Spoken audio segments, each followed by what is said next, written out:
Buenas noches y bienvenidos todos a una nueva edición del programa Pregúntale a un experto en esclerosis múltiple. Soy Andreina Barnola, soy manager en el área de desarrollo de programas y recursos de la Sociedad Nacional de Esclerosis Múltiple y el día de hoy estaremos hablando de cómo vivir bien con esclerosis múltiple progresiva. Antes de continuar, quisiera reconocer y agradecer a nuestro patrocinador nacional del día de hoy, Genentech. El apoyo de aliados de la comunidad de esclerosis múltiple ayuda a la sociedad a alcanzar nuestro objetivo de darles información actualizada y apoyo necesario a través de programas como Pregúntale a un experto. Gracias a todos que nos acompañan el día de hoy. Debido al número de participantes, todos los asistentes van a estar silenciados. Como saben, este programa forma parte de una serie de seminarios virtuales que realizamos en español todos los meses. En la sociedad estamos comprometidos con proporcionarle a la comunidad hispana con esclerosis múltiple este espacio para conectarse y recibir información confiable y actualizada acerca de los temas de actualidad que impactan a las personas con esclerosis múltiple. En ese sentido, mientras converso con nuestro experto el día de hoy, los animo a que escriban sus preguntas en el chat box o caja de chat. El día de hoy, Liliana Martínez, nuestra navegante para la esclerosis múltiple, estará en línea respondiendo sus preguntas. Es importante que sepan que este seminario será grabado y estará disponible en la página web de la sociedad y en el canal de YouTube de la sociedad. Bueno, el día de hoy tengo el placer de presentarles a Vilmary Ocasio, quien nos acompaña como moderadora invitada. Bienvenida, Vilmary, gracias por estar con nosotros. Vilmary es directora y fundadora de la Organización Comunitaria de Esclerosis Múltiple y Cáncer. Ella participó en el programa de becas universitarias de la Sociedad Nacional de Esclerosis Múltiple y ha hecho un trabajo maravilloso creando conciencia y ayudando a la comunidad hispana que vive con esclerosis múltiple. Bueno, Vilmary, bienvenida. Y si puedes compartir con nuestros espectadores un poco más sobre ti y el camino que has recorrido para llegar a fundar tu propia organización para crear conciencia acerca de la esclerosis múltiple. Pues muchas gracias, Andreina, por esa introducción y a la Sociedad Nacional de Esclerosis Múltiple por darme la oportunidad de ser moderadora para este evento en la noche de hoy. Bueno, un poco sobre mí, soy originalmente de Puerto Rico, pero me mudé a los Estados Unidos luego del huracán María que ocurrió en la isla y empecé mis estudios universitarios por acá. Y hace 2 semanas pues obtuve mi diploma en comunicaciones con una especialidad en salud pública y como dijo Andreina, pues dirijo mi organización sin fines de lucro llamada Community Organization of MS and Cancer, Inc. y realizo muchas campañas de concienciación, ayudas a las personas que están lidiando con un diagnóstico reciente y brindo necesidades básicas a pacientes que tienen una de estas enfermedades. Y comencé este camino cuando tenía 16 años, cuando realicé mi proyecto de medalla de oro de la Girl Scout, porque quería educar a las personas, ya que mi familia y yo recibimos una noticia bastante fuerte, que fue que mi mamá fue diagnosticada con esclerosis múltiple.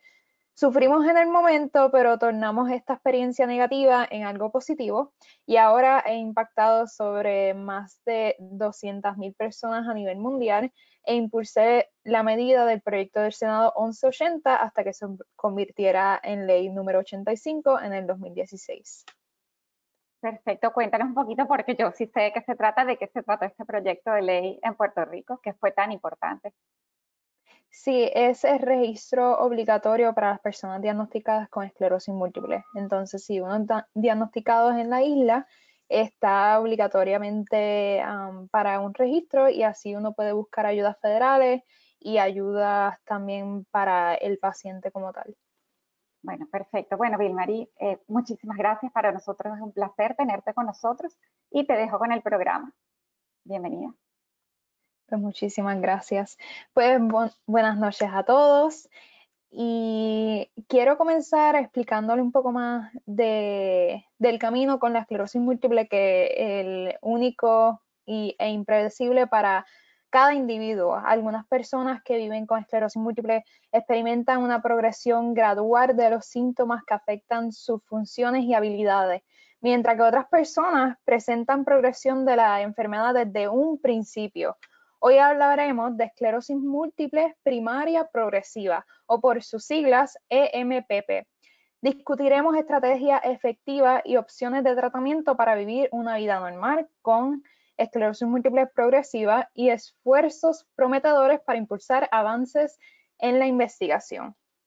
Quiero presentar a nuestro experto del día de hoy, Dr. Daniel Ontaneda. El Dr. Ontaneda es profesor asociado de neurología en el Cleveland Clinic Lerner College of Medicine de la Case Western Reserve University y miembro del Centro Mellon para la esclerosis múltiple del Instituto Neurológico de la Cleveland Clinic. El Dr. Ontaneda es miembro del Executive Steering Committee for the North American Imaging in Multiple Sclerosis Cooperative y miembro del Multiple Sclerosis Functional Composite Task Force. El Dr. Ontaneda fue receptor del Sylvia Lauren Fellowship Award.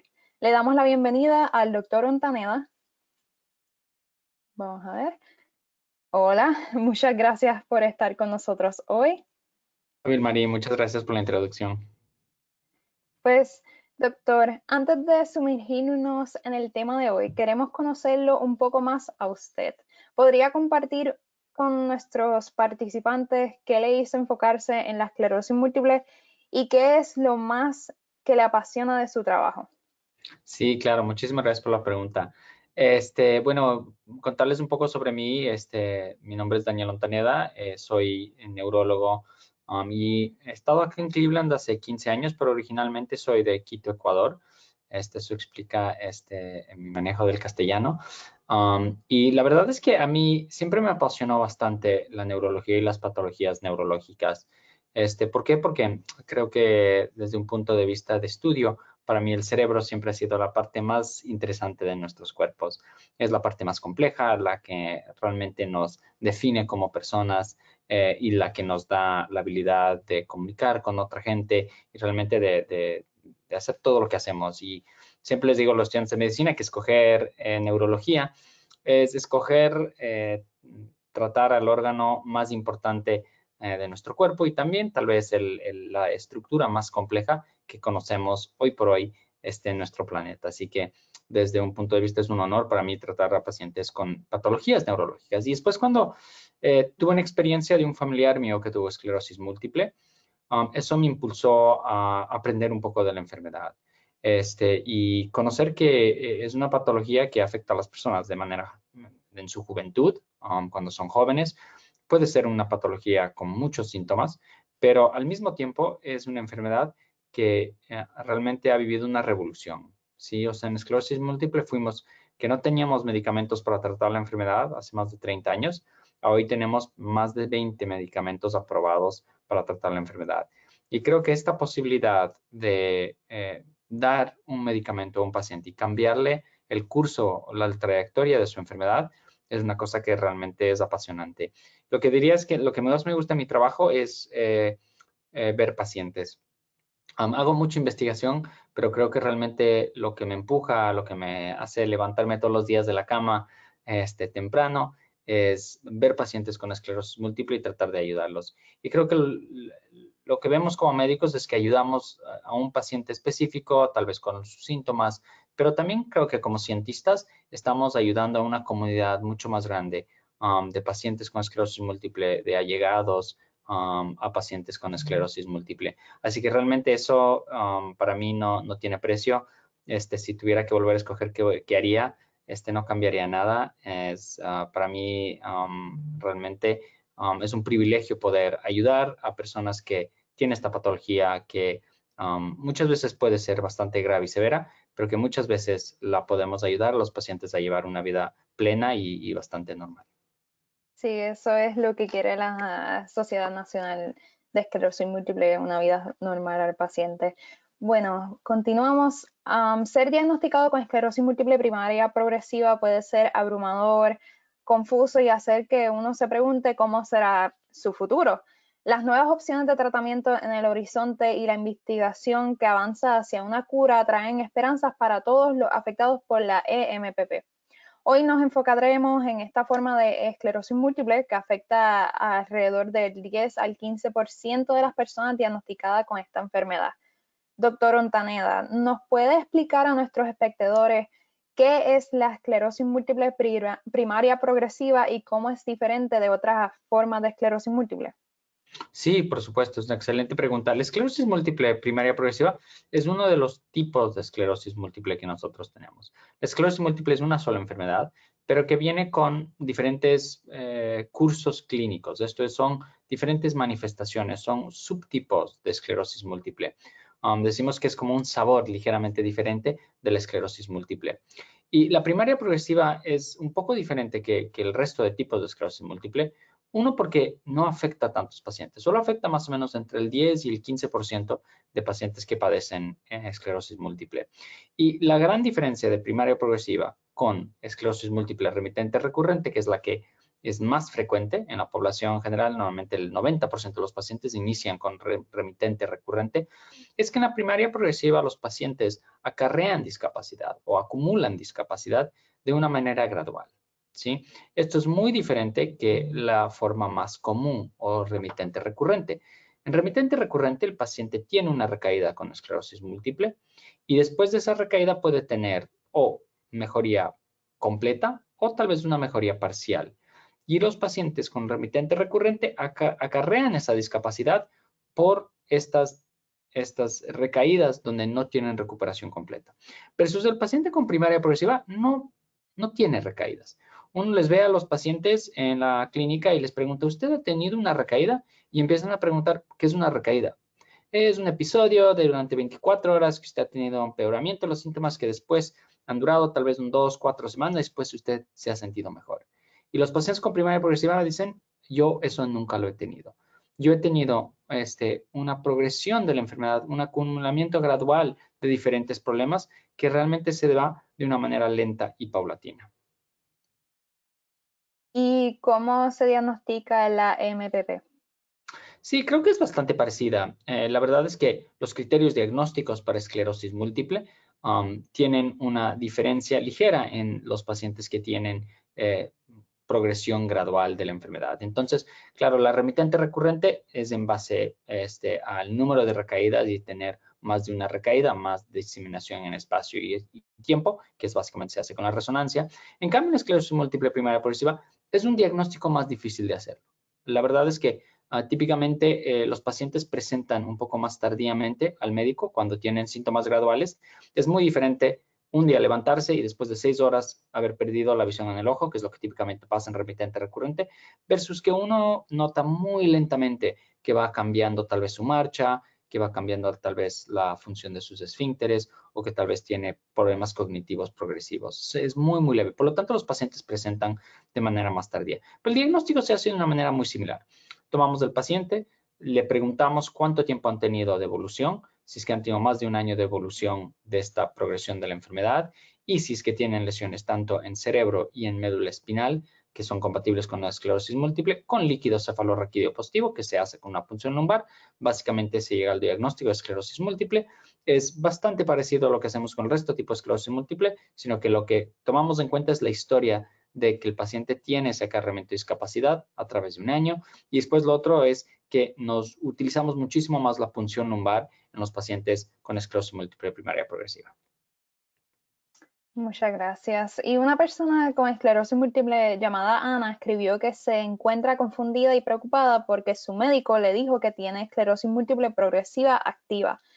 Doctor, ¿cuál es la diferencia entre la esclerosis múltiple progresiva activa y no activa? Sí, sí, es algo que ha ido cambiando un poco a través del tiempo. La verdad es que antes nosotros pensábamos de esclerosis múltiple progresiva y esclerosis múltiple remitente recurrente y que estaban totalmente separados. Pero lo que nos hemos dado cuenta es que la esclerosis múltiple progresiva puede darse también con recaídas y también puede darse con lesiones nuevas. Y cuando hay esa presencia de lesiones nuevas o cuando hay esa presencia de recaídas, eso es lo que nosotros llamamos una esclerosis múltiple primaria progresiva que sería activa, ¿sí?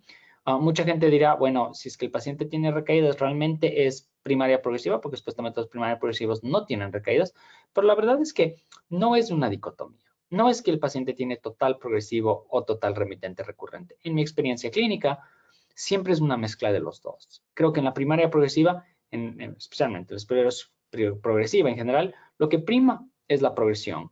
Pero puede haber añadido a eso nuevas lesiones, incluso puede haber recaídas, incluso tal vez recaídas leves. Entonces ahora, en vez de hablar simplemente de los dos grupos como cosas totalmente separadas, definimos que los pacientes con esclerosis múltiple progresiva pueden tener formas activas y formas inactivas. Cuando tienen formas activas, decimos que tienen actividad inflamatoria. Y esto es básicamente nuevas lesiones en resonancia o recaídas. Y una vez que el paciente lo vemos durante ese año, puede ser que tenga progresión y que no tenga progresión. Porque tenemos muchos pacientes que dicen, yo progresé durante 3 años, pero el último año ya no tengo progresión, estoy estable, ¿sí? Y entonces, claro, nosotros empezamos a utilizar el curso de la enfermedad de una manera mucho más descriptiva, ¿sí? Que describa si el paciente tiene progresión activa y si es que el paciente tiene actividad inflamatoria, ya sea recaídas o lesiones nuevas en resonancia. Muchas gracias. Y además de la actividad de la enfermedad, la esclerosis múltiple progresiva también se caracteriza por la progresión de la misma. Doctor Ontaneda, ¿cómo alguien puede saber si su enfermedad está progresando o no? Sí, nuevamente yo creo que esto es una de las cosas que yo creo que bastante fácil desde el punto de vista cuando uno lo ve retrospectivamente, ¿sí? O sea, si yo veo a un paciente y lo estoy siguiendo durante 10 años, a los 10 años yo veo, le hago un examen neurológico y comparo mi examen con cómo estaba el examen cuando vino por primera vez hace 10 años y puedo decir si este paciente está progresando, ¿sí? Lo que es un poco más difícil es para nosotros como médicos y también para los pacientes darse cuenta cómo van cambiando a través del tiempo, ¿sí? Y creo que lo más importante es que los pacientes un poco, muchas veces les digo a los pacientes, ¿cómo se siente usted hoy en comparación hasta hace un mes? ¿O cómo se siente usted hoy en comparación hace 6 meses? Y algunos de los pacientes toman notas, por ejemplo, de cómo están progresando, cómo va su marcha, qué distancia pueden caminar, si se fatigan más rápidamente, si tienen más dificultades para hacer actividades en su día a día, si tienen más dificultades para hacer actividades físicas, sobre todo actividades extenuantes. Eso es como un paciente un poco se da cuenta que tiene un poco de progresión. Y después lo que hacemos en el examen neurológico, típicamente examinamos al paciente, vemos si tiene cambios al examen neurológico y eso también nos ayuda a determinar la progresión. Pero lo que hay que tomar en cuenta es que la progresión no siempre es igual, ¿sí? Como les dije antes, puede haber un paciente que tenga mucha progresión los primeros años y después esté estable y después empiece de nuevo. Entonces, creo que es una cosa que el paciente siempre tiene que estar evaluando, que el médico siempre tiene que estar evaluando y, por supuesto, es una de las cosas en las que tomamos la mayoría del tiempo cuando estamos viendo a los pacientes en la clínica. ¿Y cómo evalúan los neurólogos la actividad y la progresión de la enfermedad? ¿Y pueden estos factores determinar las opciones de tratamiento? Sí, por supuesto. La verdad es que el paciente que tiene esclerosis múltiple progresiva, pero por ejemplo que esté estable, es un paciente que realmente yo no siento una necesidad, por ejemplo, de empezar un fármaco o hacer una intervención. Y entonces para nosotros hacer esa medición de la progresión es importante. ¿Por qué? Porque nos determina que el paciente que está progresando puede ser un paciente que puede tener beneficio con una terapéutica, ¿sí? Hablaremos en adelante sobre las terapéuticas, pero creo que es una de las cosas que nos ayuda a nosotros determinar si el paciente realmente es un candidato para empezar una terapia modificadora de la enfermedad. La otra cosa que quiero decirle es que todos los pacientes que nos están escuchando ahí estarán muy familiarizados con el examen neurológico. Esto es cuando viene el neurólogo con su martillito, hace la prueba de fuerza, mira la visión y esas cosas. Y lo que nos hemos dado cuenta es que el examen neurológico, a pesar de que es muy bueno, es muy difícil cuantificarlo, ¿sí? Entonces yo le examino a un paciente y lo examino después de 6 meses y digo, me parece que está bien, me parece que está peor, o por ejemplo, si lo ve otro médico, ¿cómo compara su examen con mi examen? Entonces, una de las cosas que hemos estado haciendo en Mellon Center es haciendo realmente pruebas, en vez de hacer un examen, además de hacer un examen neurológico, lo que también hacemos son pruebas de, de función neurológica que son cuantitativas. Entonces, por ejemplo, hacemos que los pacientes caminen 25 pies y recordamos cuánto tiempo pasa. Hacemos una prueba de velocidad de procesamiento, que es una prueba de función cognitiva. Hacemos un test de agudeza visual y todas estas cosas nos ayudan también a determinar si el paciente tiene progresión. Entonces podemos ver que cambios en estas medidas también nos pueden hablar de una progresión del paciente. Muchas gracias. Las personas que viven con EMPP tienen una combinación diferente de síntomas y severidad de la enfermedad, pero independientemente del curso de su esclerosis múltiple, el manejo proactivo de los síntomas es esencial para estar saludable, mantenerse productivo y mejorar su calidad de vida. Doctor, ¿cuáles son algunos síntomas comunes en las personas que viven con EMPP? Sí, bueno, la verdad es que la esclerosis múltiple es una enfermedad que puede afectar a cualquier función neurológica, ¿sí? Y cuando hablamos de funciones neurológicas, lo que típicamente hablamos, o lo que más comúnmente hablamos, es problemas cognitivos, problemas de memoria, problemas de concentración, que son bastante comunes en realidad en los pacientes, problemas de lo que nosotros llamamos vulvares, que son problemas básicamente de la cara y del cuello, que son controlados por los nervios craneales, esto es visión doble, pérdida de visión, dificultad al tragar, también disartria o dificultad para hablar. Después, disfunción motora, esto es que tengan debilidad. Disfunción sensorial, ¿sí? Que es que sientan cosas anormales, cosquilleos, hormigueos, dolor, por ejemplo. Después, problemas de coordinación. Esto está controlado por la parte posterior del cerebro, que se llama el cerebelo.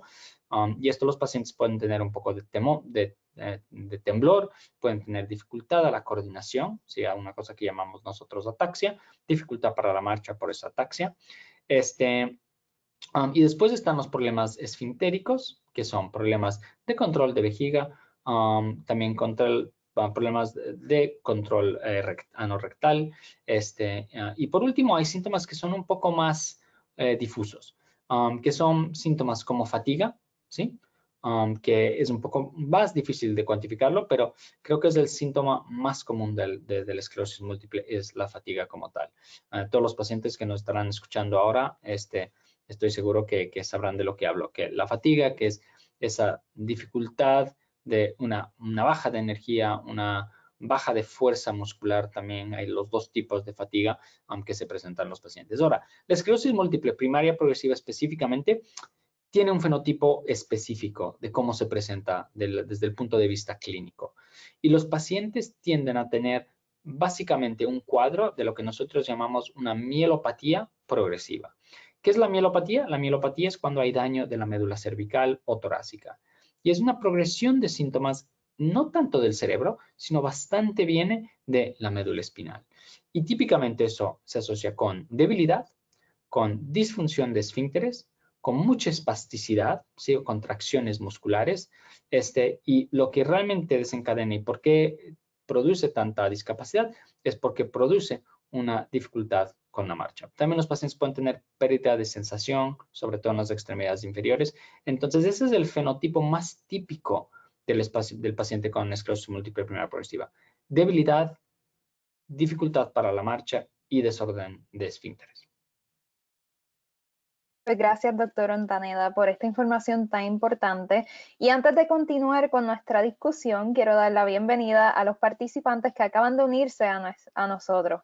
Por favor, escriban sus comentarios y preguntas en el chat box. Los navegantes para la esclerosis múltiple están en línea a lo largo del programa respondiendo sus preguntas y brindándoles recursos.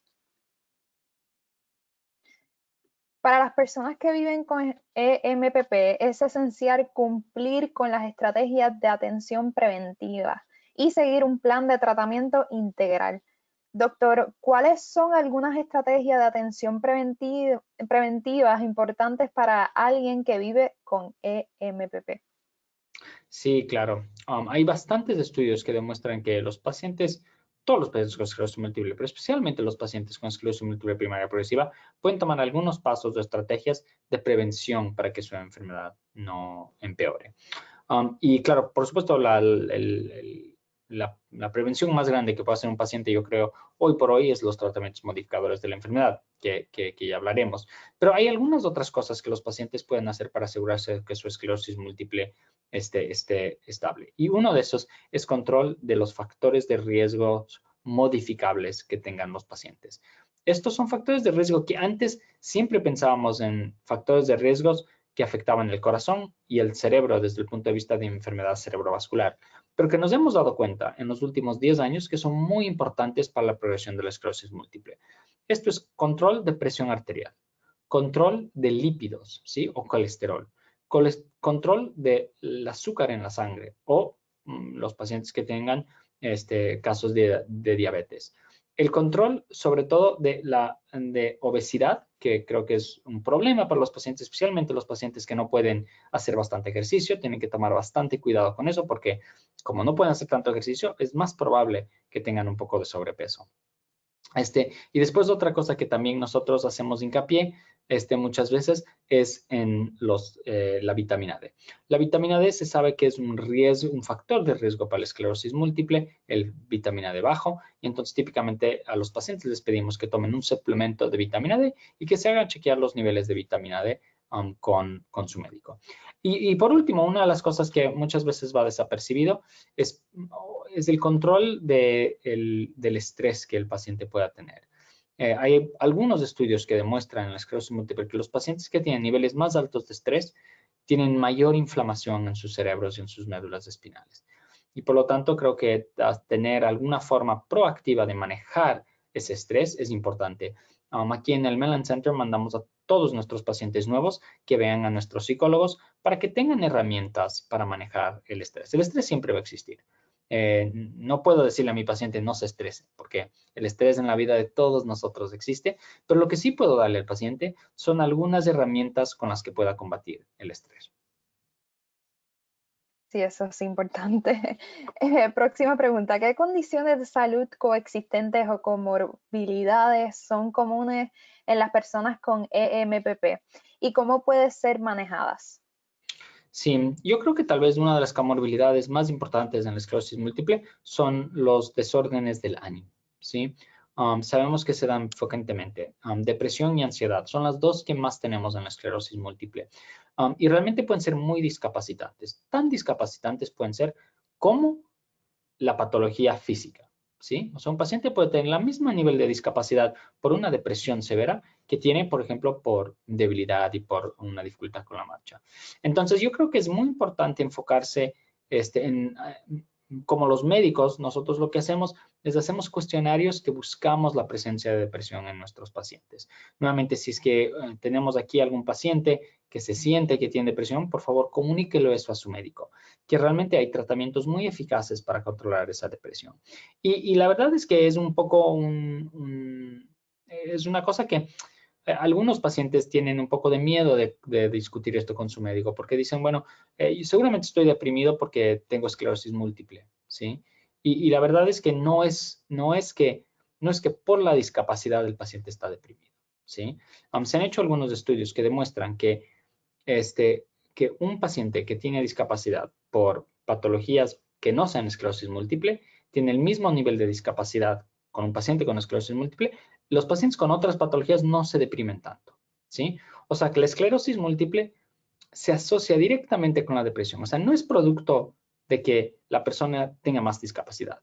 Es que las lesiones de la esclerosis múltiple producen algo en el cerebro que hace que los pacientes tengan una proclividad a tener depresión. Entonces, por lo tanto, esto es como cualquier otro de los síntomas que tenemos de la esclerosis múltiple, simplemente tenemos que tratarlos de manera agresiva. Lo mismo la ansiedad, esto se puede hacer con psicología, se puede hacer con medicina. Las otras comorbilidades que son importantes es el tratamiento de la espasticidad, que es bastante frecuente. Eso es cuando el paciente tiene debilidad muscular. Se acompaña muchas veces a debilidad muscular también con un aumento del tono. Y eso se siente en los pacientes como que no pueden doblar sus articulaciones, los músculos se sienten rígidos y realmente eso es una cosa que podemos tratar bastante fácilmente con medicamentos, que son medicamentos relajantes musculares y también con otras terapias como Botox.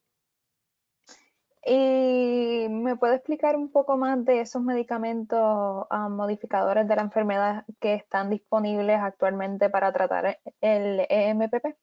Sí, hemos hablado un poco sobre los medicamentos moduladores de la enfermedad. Y estos son medicamentos que nosotros consideramos los medicamentos de la esclerosis múltiple para la esclerosis múltiple. A diferencia de los medicamentos sintomáticos, por ejemplo, medicamento para depresión o medicamento para espasticidad o medicamento para fatiga, esos son tratamientos sintomáticos, ¿sí? Y les digo a los pacientes como una curita más o menos, ¿sí? Les estoy dando un medicamento para que sus síntomas mejoren. Pero realmente no estoy cambiando la enfermedad como tal. Eso es la diferencia con los tratamientos modificadores de la enfermedad. Estos son tratamientos que cambian el curso natural de la esclerosis múltiple y son medicamentos de prevención, ¿sí? Estos medicamentos por lo general no ayudan a los síntomas que tienen los pacientes, lo que hacen es prevenir que haya un acumulamiento mayor de síntomas y lo que hacen a largo plazo es básicamente prevenir la discapacidad.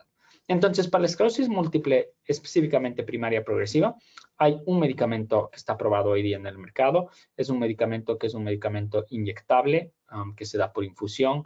El nombre del medicamento es ocrelizumab. Es un medicamento que demostró en el único estudio clínico controlado que tenemos en esclerosis múltiple primaria progresiva que los pacientes realmente tuvieron una reducción de la tasa de discapacidad a lo largo del estudio. ¿Sí? ¿Qué quiere decir esto? Y para el paciente muchas veces es un poco difícil entenderlo, porque decimos, me redujo la tasa de discapacidad. ¿Y eso qué significa? Y la ilustración que yo le hago al paciente es que yo le tomo al paciente y le hago un clon, digamos, ¿sí? Y a uno de los pacientes les doy el tratamiento y al otro no le doy el tratamiento. Si a esos pacientes les vemos en 5 años, el paciente que recibió el tratamiento tiene mucho menos discapacidad que el paciente que no recibió el tratamiento. Tal vez el paciente que recibió el tratamiento todavía está caminando y el paciente que no lo recibió tal vez ya puede tener una dificultad para la marcha. Entonces, es muy difícil darse cuenta que el medicamento está funcionando, porque el paciente con primaria progresiva tiene su progresión, empieza el medicamento y lo que nosotros buscamos con esos medicamentos es disminuir la velocidad a la que acarrea esa discapacidad. Ahora, es un poco difícil, tanto para nosotros como neurólogos, como para el paciente, darse cuenta de ese efecto muchas veces. Porque algunos pacientes, a pesar de que el medicamento esté funcionando, pueden seguir empeorando, pero empeoran de una manera un poco más lenta. Hay una proporción de pacientes en los estudios clínicos controlados que también mejoraron su discapacidad en los estudios, ¿sí? Y esto yo les digo a todos los pacientes que no tengan, o sea, les trato de decir que a pesar de que yo estoy esperanzado que ellos sean uno de los pacientes que mejoren con el medicamento, esa no es la finalidad. Y si es que no mejoran, puede ser que el medicamento sí está funcionando, sino que está funcionando más en su calidad de prevención que en su calidad de mejorar cómo se sienten al día de hoy. También quería hacer un hincapié en que la esclerosis múltiple primaria progresiva es una de las formas primarias, de las formas progresivas. Hay otra forma progresiva que se llama la secundaria progresiva, que se da después de que un paciente tiene esclerosis múltiple remitente recurrente, pasa a tener secundaria progresiva porque empieza a tener esa progresión de la enfermedad o ese acarreamiento lento de discapacidad.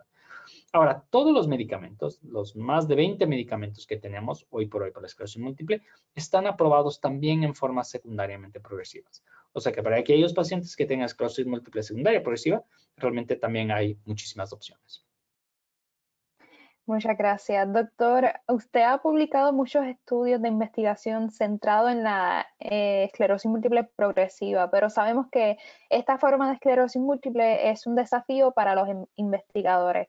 ¿Cuáles son algunas barreras que limitan el progreso en la investigación de EMPP? ¿Y existen algún obstáculo específico a la población de habla hispana? Sí, yo creo que sí.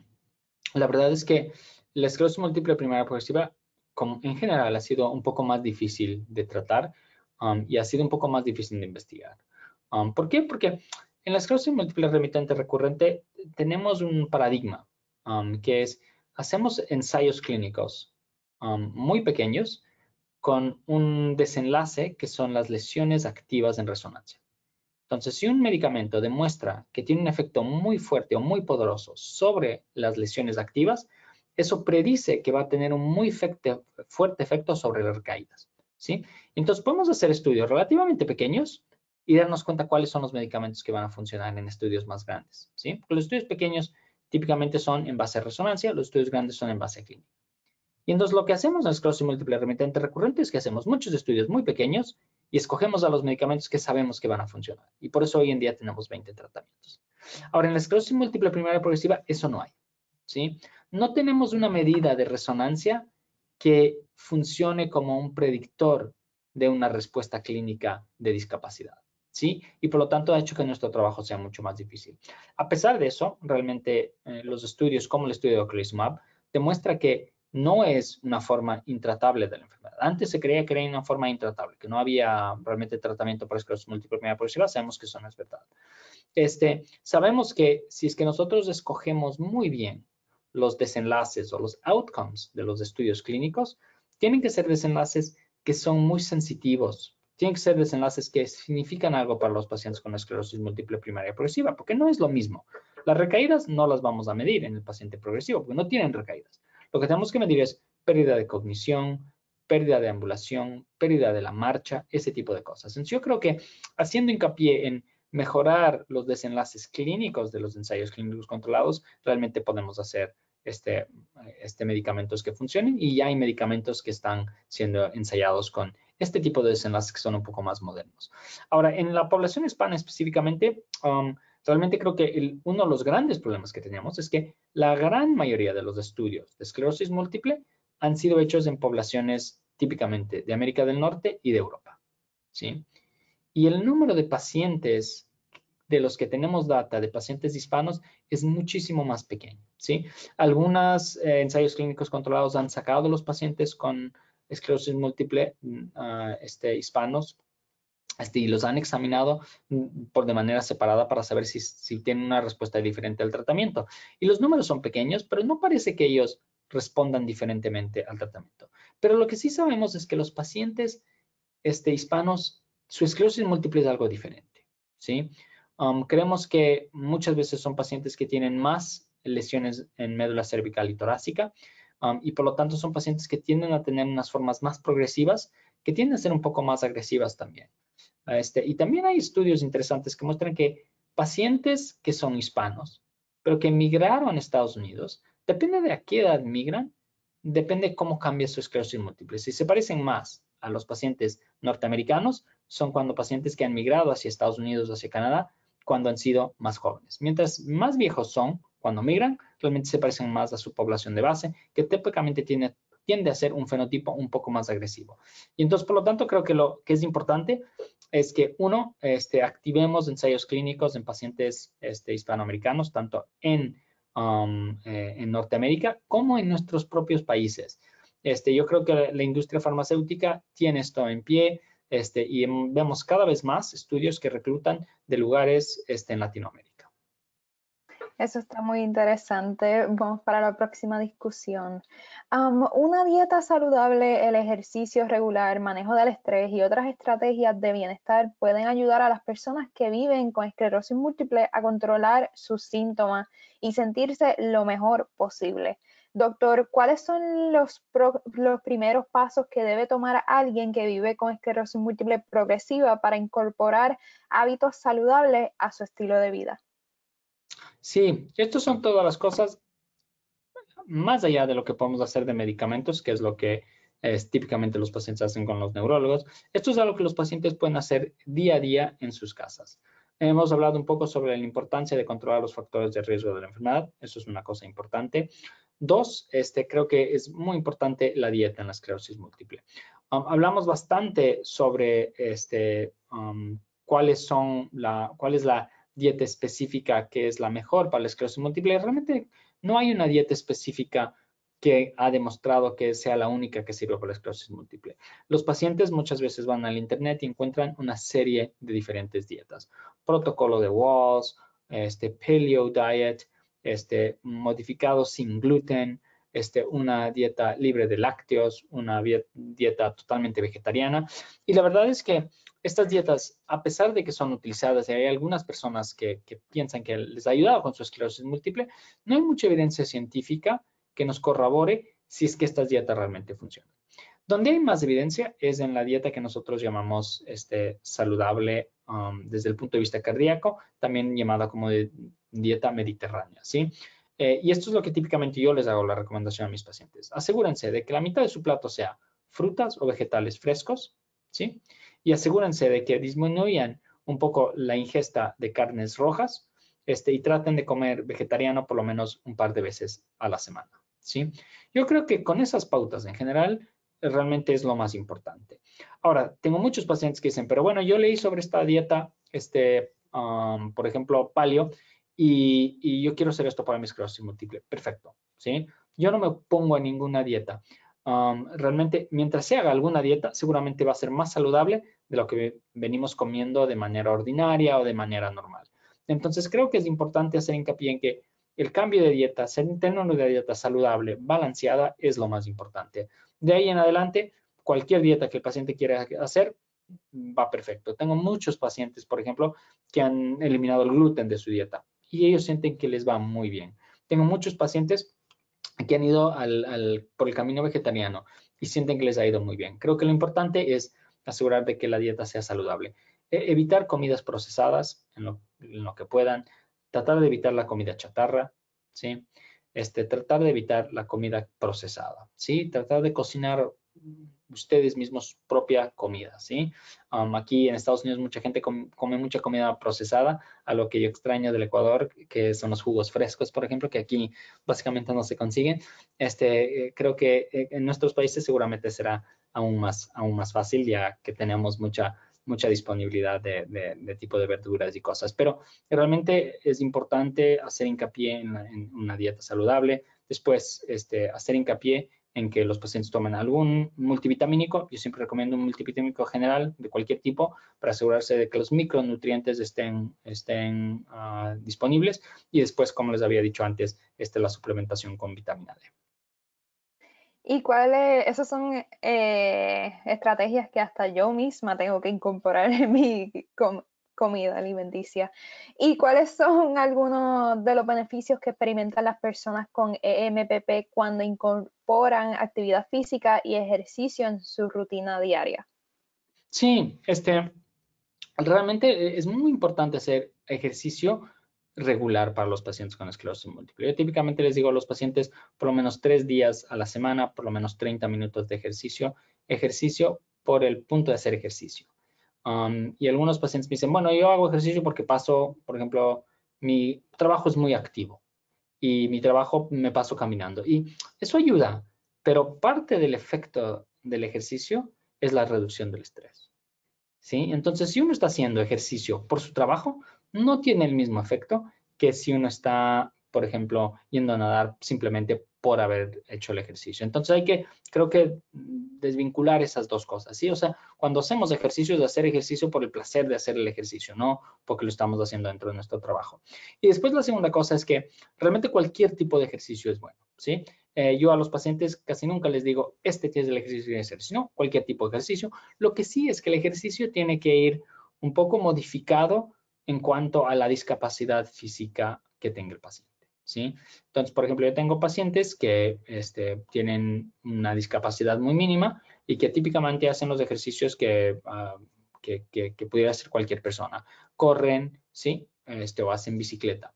Para el paciente que ya tiene un poco más de discapacidad, es importante ajustar ese tipo de actividades. Por ejemplo, el paciente que tiene un poco de dificultad con la marcha, que tiene problemas de balance y de coordinación, tal vez no es la mejor idea que esté en una bicicleta normal, pero una bicicleta estática, por ejemplo, puede ser una muy buena opción. O, por ejemplo, una máquina elíptica. Son muy buenas porque el paciente siempre está en control, tanto las extremidades superiores como las inferiores.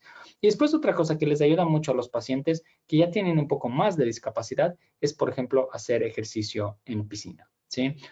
¿Por qué? Porque tienen es un ambiente donde hay, realmente es más fácil moverse y los pacientes tienden a sentir más fluidez en sus movimientos, a lo que no sienten en el día a día al caminar y por lo tanto se les ayuda mucho. Entonces, creo que es importante hablarlo un poco con su neurólogo, hablar un poco con su terapista físico, que realmente puedan darles guías sobre cuál es el mejor tipo de ejercicio, eso sí, de forma regular, y saber que, especialmente para nuestros pacientes más activos, cuando su temperatura corporal sube, cuando se cansan, sus síntomas de esclerosis múltiple pueden volver, ¿sí? O pueden empeorar. Acuérdense que esto no está haciendo daño al cerebro, ¿sí? No se están haciendo ningún tipo de daño. Tengo un paciente que corre maratones. Cada que corre un maratón, a la final, mi paciente se siente muy mal, siente que sus síntomas neurológicos empeoran, pero le gusta correr su maratón y yo le digo, puedes seguir haciéndolo, ¿sí? Lo que yo les digo a los pacientes es, hagan ejercicio hasta que se sientan cómodos. El rato que se empiezan a sentir incómodos y realmente empieza a ser molestoso los síntomas que tienen porque su temperatura ha aumentado, ahí tienen que saber parar y por lo tanto tienen que saber dosificar y siempre hacerlo en un lugar, en un ambiente frío, realmente asegurarse que estén bien hidratados, que tengan una bebida fría disponible para que su temperatura corporal no suba. Hay datos animales que demuestran que cuando uno tiene desmielinización, si es que uno está estimulando a un axón que está desmielizado, el hecho de que esté estimulado eléctricamente hace que crezca nueva mielina, ¿sí? Y entonces nosotros creemos que el ejercicio hace eso, ¿sí? El ejercicio sirve para activar esos axones para atraer a más mielina. Así que una de las cosas que los pacientes pueden hacer para remielinizarse es hacer más ejercicio. Así mismo es. Bueno, la rehabilitación es un componente esencial de la atención integral de la esclerosis múltiple para las personas que viven con EMPP. Doctor, ¿cuál es el objetivo de la rehabilitación para alguien que vive con esclerosis múltiple progresiva? Sí, o sea, la rehabilitación es parte de lo que hacemos con el tratamiento y se trata un poco de tomar al paciente que puede tener alguna discapacidad y tratar de mejorar cómo se siente debido a esas discapacidades. Entonces, típicamente nos enfocamos en diferentes tipos o modalidades de terapia de rehabilitación. Por un lado está la rehabilitación que se enfoca a los miembros inferiores y eso es lo que típicamente llamamos terapia física. La terapia física básicamente realmente la gran parte de lo que hace es enfocarse un poco en la marcha de los pacientes y la espasticidad, ¿sí? Hacer movimientos de extensión, dar ejercicios para mejorar la marcha, hacer una cosa que nosotros llamamos entrenamiento de marcha, ¿sí? Que es algo que todos los terapistas físicos saben hacer. Después está la parte de rehabilitación, que es de miembro superior, ¿sí? Y esto lo llamamos terapia ocupacional. Y básicamente lo que se enfoca es qué es lo que el paciente puede hacer con las manos. También la terapia ocupacional a veces hace la parte cognitiva, pero esto es la destreza de las manos, cómo abrir cosas cuando el paciente ya tiene un poco de debilidad, cómo manejarse al día a día las funciones básicas cuando hay debilidad o afectación de miembros superiores.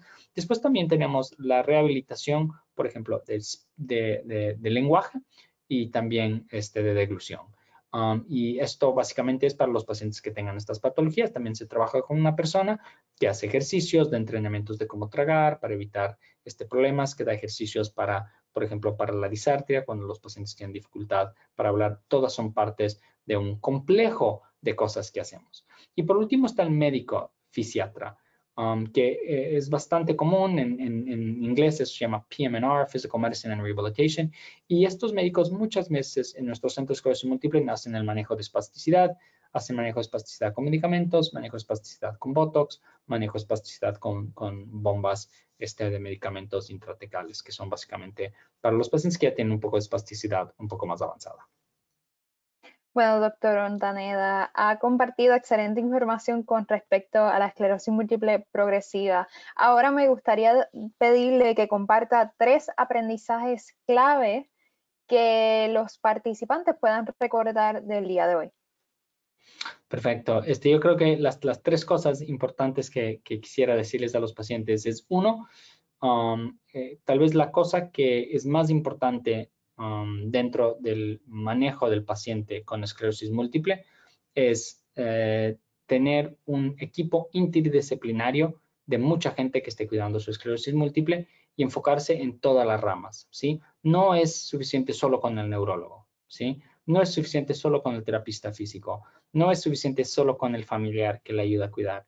Realmente el paciente con esclerosis múltiple necesita una comunidad alrededor de él.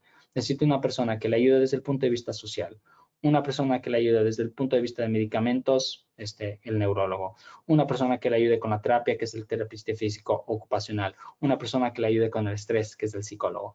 Y entonces pensar cuál es el equipo, ¿sí?, de manejo de los pacientes con esclerosis múltiple. 2, que hay tratamientos modificadores de la enfermedad que son eficaces, ¿sí? Y esto es muy importante, si no nos tenemos que olvidar. Estamos en una era que la esclerosis múltiple ya es tratable, ¿sí?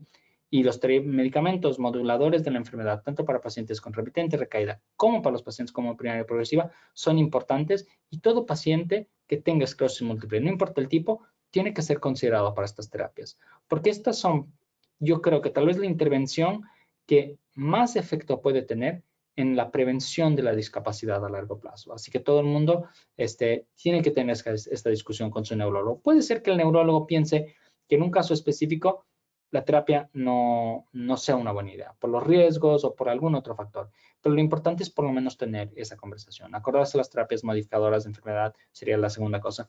Y la tercera cosa, que es igual de importante que la terapia, es qué es lo que puede hacer el paciente por su esclerosis múltiple, ¿sí? Y aquí hablamos de dieta, de ejercicio, prevención de estrés, ¿sí? Vivir vidas saludables en general. Estas creo que serían, Vilmarí, las tres cosas que pediría a los pacientes que se queden con ellas. Eso es correcto. Una persona con esclerosis múltiple no puede manejar su condición solo o sola. Doctor Ontaneda, gracias por toda la información. Quiero que ahora nos enfoquemos en contestar por lo menos una pregunta de la audiencia que tiene Gregorio. Él nos escribió diciendo que a menudo se siente abrumado sobre cómo cuidar de su esposa que vive con esclerosis múltiple progresiva. ¿Dónde puede Gregorio encontrar recursos y apoyo? Sí, Gregorio, la verdad es que lo que tú describes no es incomún, lo primero decirte, sí, pasa bastante. Y cuidar con un paciente con esclerosis múltiple, sobre todo un paciente que tiene bastante discapacidad, no es una cosa fácil. Y vemos todos los días el gran esfuerzo que hacen los familiares con los pacientes. Y creo que hay que acordarse que si uno no se cuida a uno mismo, no puede cuidar a su ser querido que tenga esclerosis múltiple. Así que es muy importante enfocarse en su propia salud, tanto salud física también como salud mental y psicológica. Yo creo que acudir a los recursos de la Asociación de Esclerosis Múltiple, National MS Society, tiene mucha información. Y sobre todo en el sitio web hay específicamente una página dirigida a las personas que cuidan a los pacientes con esclerosis múltiple. Así que les recomendaría visitar a esa persona. Dos, conversarlo con tu neurólogo o neuróloga, ¿sí? Ellos tienen a su disposición terapias. Por ejemplo, nosotros cuando mandamos a nuestros pacientes a terapia a psicología, no mandamos solo al paciente, mandamos al paciente y al familiar. Y muchas veces mandamos solo al familiar, ¿sí? Así que acuérdate que también convérsalo con tu neurólogo y consigue. Y otra de las cosas es, también piensa en el equipo que está realmente ayudándole a tu familiar con esclerosis múltiple. La verdad es que tú eres parte de eso, pero también tienes que valerte de las otras personas, del resto del equipo, de neurólogos, de fisiatras, de terapistas físicos, terapistas ocupacionales, que también pueden ayudar. Y por último, realmente no trates de hacerlo todo tú solo.